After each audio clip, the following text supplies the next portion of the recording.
Sometimes the greatest acts of kindness come back to us in ways we could never imagine. This is the story of a man named Daniel.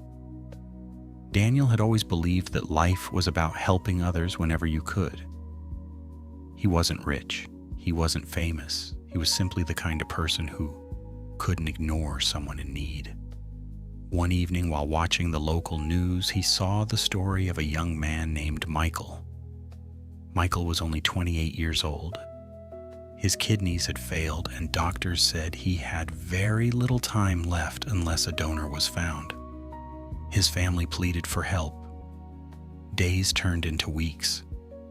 Still, no suitable donor was found. Daniel couldn't stop thinking about the young man. He had never met Michael. He didn't know his family. But something deep inside his heart told him to try. After several medical tests, the doctors delivered unexpected news. Daniel was a perfect match.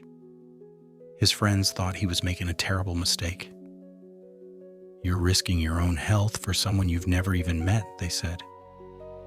But Daniel smiled. "If I can save a life, that's enough for me." The surgery was successful. Michael recovered quickly. The two men met only once after the operation. Michael hugged Daniel with tears in his eyes. "You gave me a second chance," he said. Life moved on. Years passed. The two men lost contact. Then, one afternoon, Daniel received a phone call from a law office. At first, he thought it had to be a mistake. The lawyer asked him if he had ever been adopted. Daniel froze. He had known since childhood that he had been adopted, but he had never searched for his biological family. The lawyer explained that a woman had recently passed away. Before her death, she had spent years trying to find the son she had been forced to give up as a baby. During the search, DNA records connected two men, Daniel and Michael, the man whose life he had saved years earlier. Daniel couldn't believe what he was hearing. He immediately contacted Michael. Neither of them spoke for several seconds.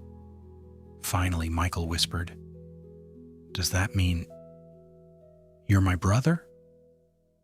Daniel could barely answer. "Yes. I think we finally found each other." Neither of them had known the truth when the transplant happened. Neither of them had any idea that the kidney had come from someone who shared the same blood.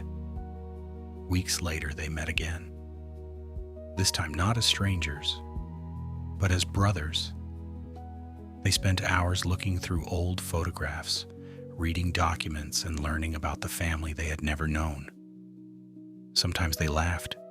Sometimes they cried. They realized they had lost many years, but they also realized they had been given something even more valuable, a second chance. Not only at life, but at being a family. Because sometimes destiny writes stories no one could ever imagine. And sometimes, the person who saves your life has been part of your life from the very beginning.